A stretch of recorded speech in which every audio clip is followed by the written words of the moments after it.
so much of what is going on is distracting ourselves from something much deeper, something much scarier.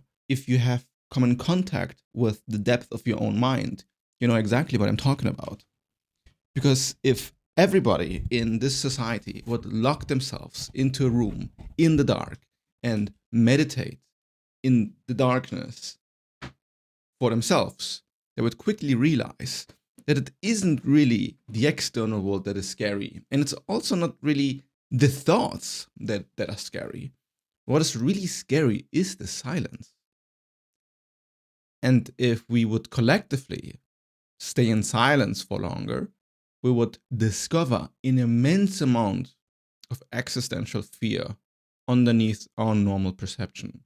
We humans spend so much time worrying about the future and having some sort of knot from the past. And then we reflect what this person has said about me, what is going to happen to me in 2 weeks from now, and how I'm going to be viewed. And all of this is a distraction too. Just a distraction that the mind produces from being present. And if you're present and start to feel into this present experience, now you come into direct contact with your own ego. Because your own ego is what you are trying to distract yourself from.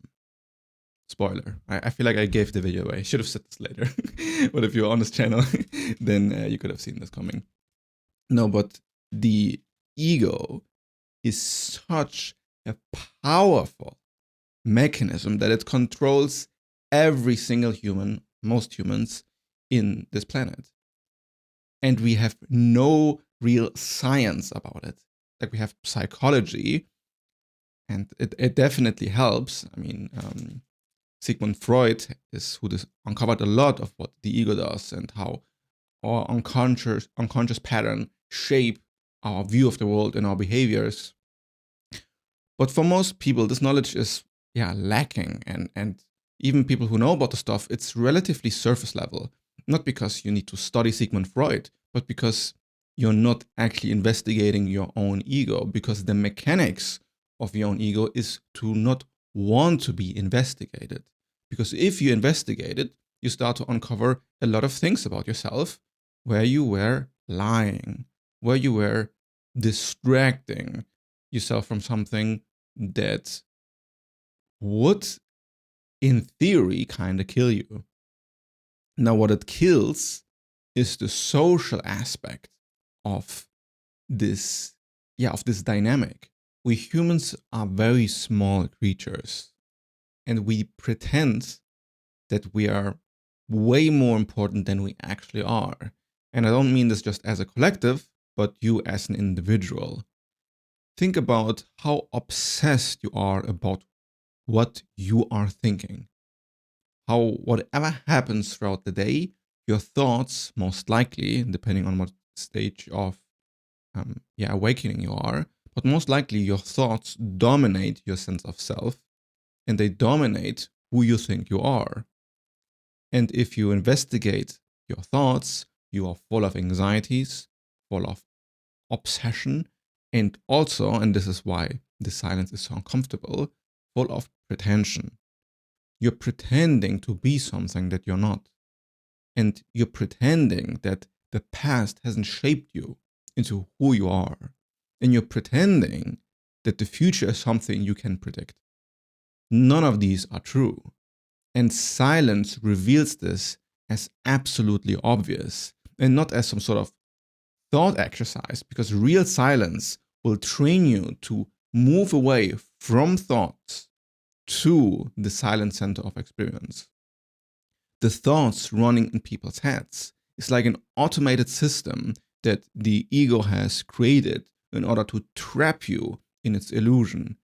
The moment you think that what you think is true, you start to believe in a sort of dream version of reality, where you're not living in actual three-dimensional space, but you're living in your head. And when you uncover how much you've been living in your head, what lies underneath first isn't silence. It's years of unprocessed emotional energy it's so much desire to not be human. So we distract ourselves from the desire to not be human, or more so, the desire to not exist. When you investigate the nature of the ego, which relates to awakening and self-realization, you uncover that the ego is a mountain of suffering. And being in silence is investigating that suffering. This is universally true for everybody. Think about how difficult it is for almost everybody to be in silence. Meditation is now on the rise, and people are realizing how important it is to stay in silence, especially in the social media age where we are bombarded by information that is mostly irrelevant to us. I'm painting with a very wide stroke here, but realistically, depending on, of course, where you're living right now in the world and your environment, but for most people, you could have just not watched the news in the last 4 years, and your day-to-day life wouldn't really have changed at all. And all what is really changing by consuming media and content is your perception or your projection of the world. I would strongly advise a low information diet where you focus what is actually inside of you and what it is that you desire to bring onto this world.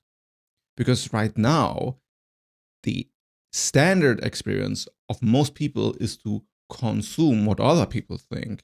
And then in the worst case scenario, it's just in these very short bits.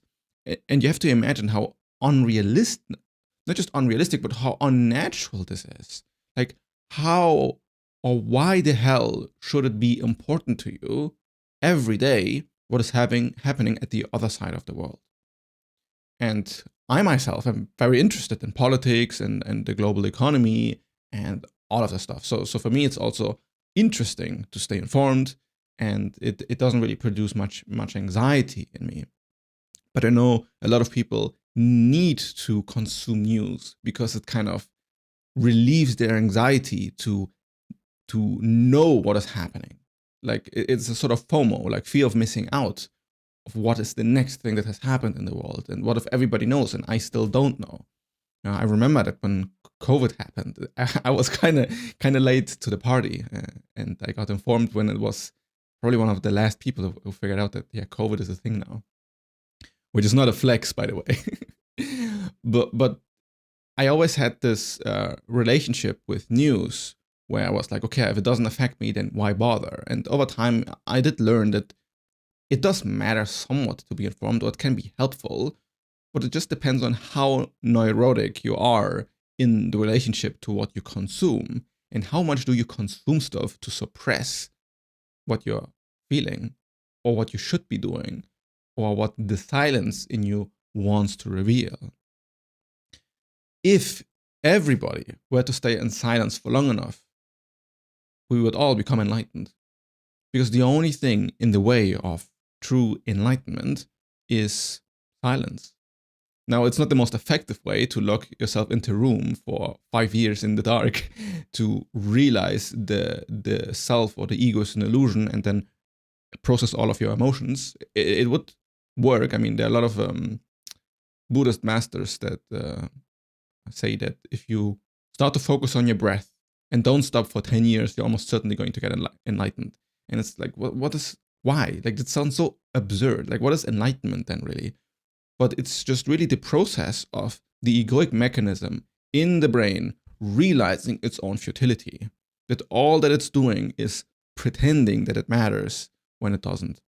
And by focusing on the breath, you're just training the attention mechanism of the brain to not be so obsessed in thought, because the thoughts just keep reinforcing the ego. Now, staying in silence isn't easy, and you might think that if you're trying to meditate and you just think all the time, you are failing. But that's not the case, because the mind will run itself out of thought. And most people don't spend enough deliberate time in silence to notice that this happens. For example, if you haven't spent time in silence for a long time now and you're always constantly on the hook, now you sit down and try to meditate, you will probably have an incredible amount of thoughts for 1.5 to 2 hours, and it won't stop. And you think, okay, meditation doesn't work. This is not possible. But of course, you cannot stop thinking for 2 hours because you haven't given the body the space to actually consciously release all of this mess that is in your head. And I had this also doing my breakup, where I noticed how obsessive the mind suddenly brings up arguments that I had with my ex that were like even 1 year, 2 years old, just processing stuff that I didn't conceive would still matter to some part of my psyche. And then I take deliberate time for myself, and I'm just like, wow, this was an argument we had like 3 years ago, and now I remember it and I feel legitimately angry. And what does this mean? It means that it was always there in the mind, and it just was unprocessed. And the amount of unprocessed shit that people carry with themselves, you wouldn't believe. You just wouldn't believe. That's also why a lot of this spiritual, kind of marketplace saying that everything is already perfect and you can just be present and just be here now. It works if you're not distracting yourself and are actually noticing that you have emotions to process or thoughts to exhaust themselves. But if you just pretend that there's no work to do, well then, all of the stuff that is in your unconscious will keep silently dragging you down. The beauty of this process is once you've exhausted all of this obsessive self-referential thinking and spent enough time in silent present awareness, you feel the relief that it is to not have to think anymore. To be still. And for me right now, I mean, there are phases in my life where it is easy and phases in my life where it's a bit more difficult. But it's relatively easy for me to just stay silent and turn off my mind. And when I have my ego architecture audit with people, there is like this phase where we go into structured silence. And it's fascinating each and every single time when we have these ego audits and analyze their life and their sense of self and see where the knots or the contractions are in the ego architecture. And then you just spend 10 minutes or 15 minutes in silence, and they might not have felt anything for the entire session, or they might be just very closed off for a good chunk of it. And then you just spend 10-15 minutes in silence, and so much emotion suddenly gets liberated, and also a lot of relief of, oh, I didn't realize this about myself. I didn't notice this about myself. And of course, it's not the same when doing this in this structured container environment. And if you just sit down and be in silence for 10-15 minutes alone, it's of course not the same experience, but it still proves how powerful silence is.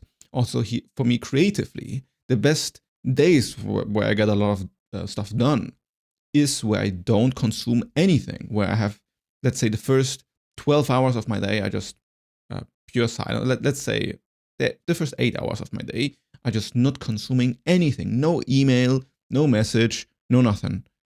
And then I sit down and focus on my work, and the amount of creativity that suddenly gets released, because instead of consuming mode, there's this engine that is just like, hey, here's a cool idea, and here's a cool idea. And this is what actually motivates you to do something interesting with your life. Because the act of receiving information is almost kind of like it blocks down whatever pipeline in your mind would release your own creativity and your own expression into the world. And I would say that this is probably on purpose by, let's say, the Epstein class or the global elites, or whatever boogeyman you want to imagine as the evildoers of society. But yeah, the idea is to make you unconscious and make you unaware, and to just poke wherever holes you feel pain and then sell you the solution, and to not really reflect about this entire process. That's also why gambling is on the rise, as it never has been before. Or YouTube ads. Oh my god, the amount of AI softcore porn that the YouTube ad system is now feeding is off the charts. And it's just appealing to the most common denominator, right? Like it's just all men, almost all men, like women. So we just put some breast in front of the screen and you just get completely, mind shuts down, new one activated, and that's that. And the same with gambling, that is becoming rampant everywhere. It is almost like a war on consciousness, because it is training the populace to not be aware of what is going on. Yep, that's about it. See ya.